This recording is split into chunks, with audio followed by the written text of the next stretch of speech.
Se encuentra con nosotros el señor Ronald Rodríguez. Él es investigador del Observatorio de la Universidad del Rosario. También es un politólogo. Él nos acompaña para despejarnos todas esas ideas sobre todas esas incógnitas que tenemos sobre esta fiesta de democracia que se vive hoy a partir de Venezuela. Ronald, ¿cómo estás? Gracias por la invitación. Bueno, Ronald, nosotros queremos saber puntualmente qué es lo que está pasando hoy en Venezuela, cómo el pueblo amaneció, qué aire se respira políticamente de las personas que también viven en ese país, que viven con tanta crisis, con tantas formas de interactuar con las personas, al medio exterior. ¿Cómo está viviendo hoy la crisis Venezuela? Bueno, esta es la primera victoria contundente de la oposición. No quiere decir que sea la única. Después de 20 procesos electorales, la oposición había ganado en el 2007 cuando Chávez trató de modificar la Constitución y crear un proyecto socialista.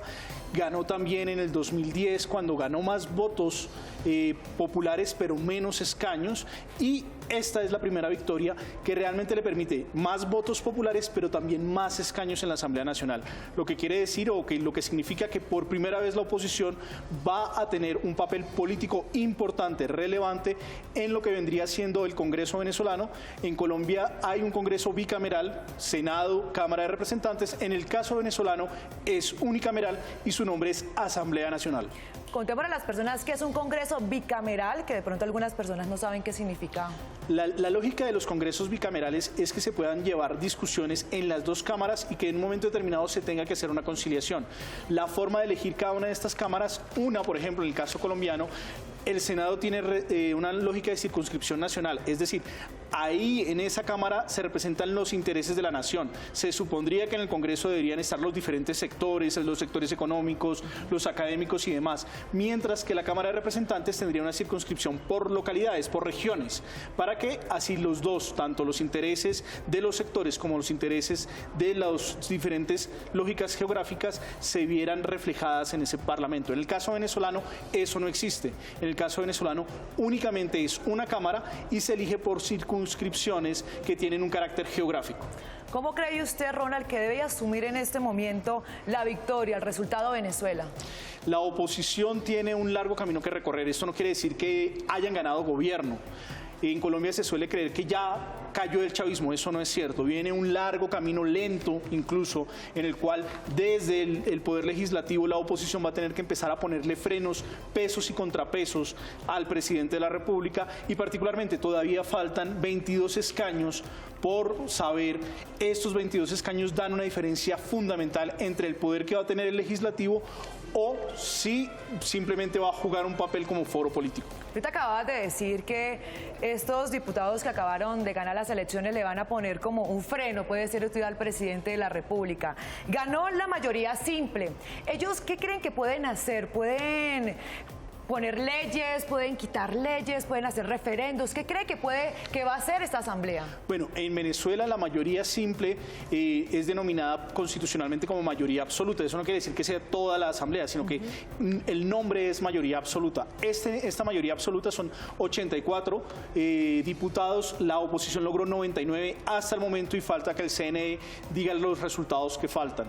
Ya tiene la mayoría absoluta, lo que significa que primero va a participar en el proceso legislativo, lo cual suena un poco particular, pero en Venezuela la oposición durante 16 años de gobierno bolivariano no participó en el proyecto legislativo, y otro de los elementos fundamentales, e incluso algunos partidos venezolanos lo han apuntado, es que desde la asamblea con esta mayoría se puede impulsar un proceso de consulta popular para cambiar o legitimar a los poderes que existen o para cambiar la Constitución, como lo hiciera Hugo Chávez en el 2009 cuando metió la reelección indefinida. Entonces es una lógica que arranca en Venezuela y que podría llegar en un momento determinado en el corto plazo, y evitándose la lógica del referendo revocatorio, a pedir la reelección de todos los poderes electos, incluyendo la propia asamblea, y en este momento los números le son favorables a la oposición.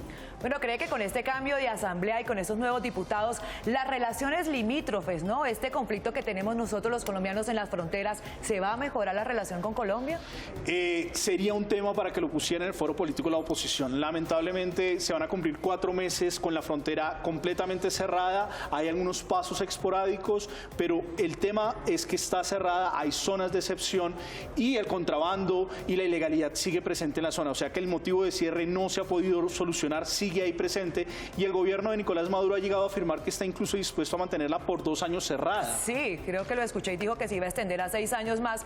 Y el paso de la frontera se está haciendo de una forma bastante preocupante porque lo hacen por medio de ríos, se saltan por medio de fincas las personas que viven en las fronteras para poder tener acceso al mercado, a medicamentos o también quizás llevar de Colombia a Venezuela, que era lo que justamente estábamos nosotros haciendo en algún momento, abasteciendo Venezuela. Se rompió la naturalidad en una relación entre 7 departamentos y 4 estados venezolanos.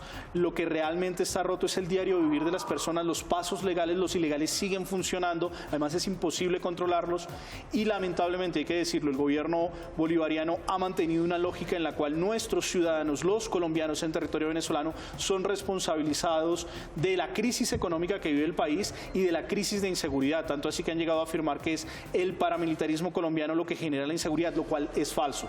Son 16 años de políticas cerradas en materia de seguridad, 16 años de políticas cerradas en materia económica que han llevado a Venezuela para que el día de ayer la mayoría, incluyendo los sectores populares, recordemos que incluso 23 de enero, el sector más popular de Caracas votó a favor de la oposición, sí, porque quieren un cambio en Venezuela, pero ese cambio tampoco puede estar lleno de revanchismos. Y acá la oposición tiene que hacer una muy buena lectura, una lectura en la cual pretende sacar revancha del oficialismo, podría llevar a Venezuela a una escalada de confrontación política, como incluso la vivimos los colombianos a principios del siglo XX, cuando liberales y conservadores no supieron hacer las transiciones entre los diferentes proyectos políticos y sometieron a nuestro país a un baño de sangre. La responsabilidad de la oposición en este momento es saber cómo buscar puntos de consenso con algunos sectores del chavismo y empezar la transformación que requiere y que demanda la economía y la seguridad de Venezuela. Ronald, muchísimas gracias por haber estado con nosotros en el informativo de las mañanas con 1.